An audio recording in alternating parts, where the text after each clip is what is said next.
सभी को नमस्कार। मैं डॉक्टर केसी सैनी, सहायक आचार्य हिंदी, श्री कल्याण राजकीय कन्या महाविद्यालय सीकर। आज का हमारा विमर्श का बिंदु है रसात्मक उक्तियाँ। काव्य शास्त्र में जब रस का अध्ययन किया जाता है तो रसात्मक उक्तियों को अत्यंत ही महत्वपूर्ण तरीके से समझना होता है। जैसा आप देख रहे हैं, रसात्मक उक्तियों के प्रकार हैं 7। सर्वप्रथम है भाव, दूसरे नंबर पे रसाभास, तीसरे पे है भावाभास, चतुर्थ पे है भावोदय, पंचम पे भाव शांति, छठे पे भाव संधि और सप्तम पर है भाव सबलता। ये रसात्मक उक्तियों के 7 प्रकार हैं। इसका हम विस्तार से अध्ययन करेंगे। जैसा आप देख रहे हैं, सर्वप्रथम हम लेते हैं भाव को। इसे कतिपय विद्वान ध्वनि भी कहते हैं। इसका प्रयोग 2 अर्थों में किया जाता है। सबसे पहले है व्यापक अर्थ में, जो संचारी भावों का बोधक है, और दूसरा है संकुचित अर्थ में। इसमें भाव व्यंजना के आधार पर इसको देखा जाता है। और भाव व्यंजना के 3 प्रकार।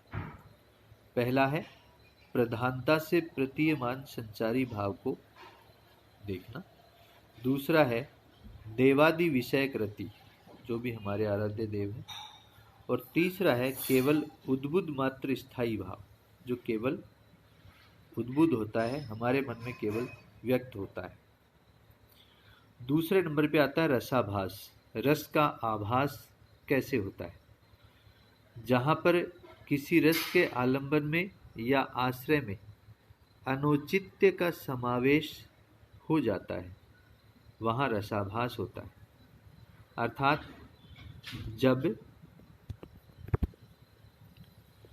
काव्य में संबंधित रस का केवल आभास मात्र ही होता है, वहाँ पर पूर्ण रस की प्रतीति नहीं हो पाती है। जैसे साधु संतों का वध करना, वीर रस न होकर वीर रस का खाली आभास मात्र। साधु संतों का वध करेंगे तो उसमें हमें वीर रस की अनुभूति नहीं होगी, खाली वीर रस का थोड़ा सा आभास मात्र होगा। क्योंकि साधु संतों की जगह अगर कोई राक्षस होता या कोई दुष्ट प्राणी होता या कोई दुष्ट पात्र होता, तब हमें वीर रस की अनुभूति जरूर होती। तीसरे नंबर पे आता है भावाभास। भाव का आभास किस प्रकार से है?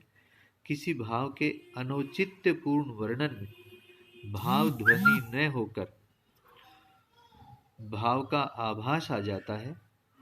विश्वनाथ ने किसी वेश्या में लज्जा भाव के चित्रण को भावाभास माना है, क्योंकि उसमें वह भाव न रहकर केवल भाव का आभास रह जाता है। कि जैसा हम उसको लज्जा से बहुत परे मानते हैं, लज्जा का उससे कोई लेना देना नहीं होता, इसलिए इसको भाव का मात्र आभास माना गया। 4 नंबर पे आता है भावोदय। इसका आधार चमत्कार होता है। किसी एक भाव के शांत होने पर किसी दूसरे भाव का उदय होना, और वह शांत हुए भाव से अधिक चमत्कारपूर्ण होता है, प्रभावशाली होता है, तो वह उक्ति भावोदय का उदाहरण कहलाती है। चलत देह आभार मुनि, वही परोसी नाह, लसी तमाशे की दृगनी, हंसी आंसू नुमा है। तो यहाँ विषाद संसारी भाव के पश्चात हंसी यानी हर्ष, आंसू नुमा है। आंसू के अंदर, आंसू तो विषाद का विषय है, उसमें अगर हंसी आती है तो यह भावों का उदय है। हर संसारी भाव का उदय हो जाता है। आंसुओं के अंदर थोड़ा सा हंसना, उस करुणा को दबा करके जो दूसरा जो भाव है उसका उदय हो जाता है। अगला आता है भाव शांति। इसमें 5वां जो हमारा बिंदु है वो है भाव शांति। एक भाव के उदय होने पर पूर्ववर्ती भाव के शांत होने का वर्णन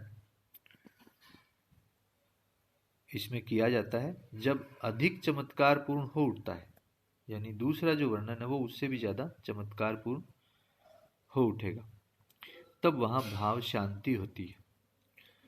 प्रभु विलाप मुनिकान विकल भई वानर निकर आई गयु हनुमान जिमि करुणामय वीर रस। विषाद संचारी भाव था और जैसे ही वानर सेना के बीच में हनुमान जी आए तो करुणा का जो भाव है वो जो शांत रस था वो वीर रस में बदल गया। वहां पर हनुमान जी के आने से ही वीर रस उत्पन्न हो गया। छठे नंबर पे आता है भाव संधि, जहां पर एक समान चमत्कारपूर्ण दो भाव एक साथ मिल जाते हैं वहां भाव संधि होती है।